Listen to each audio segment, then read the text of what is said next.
Hi everyone, welcome back to the channel. In this tutorial, I will show you how to get the brick bowl fruit safe ice recipe in Heartopia.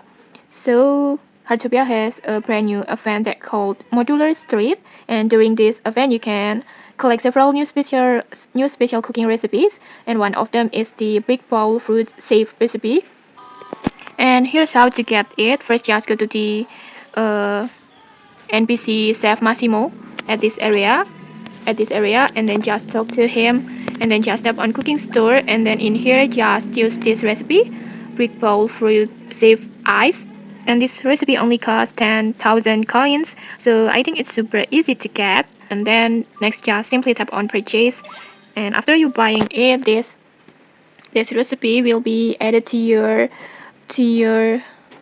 recipe collections and you can just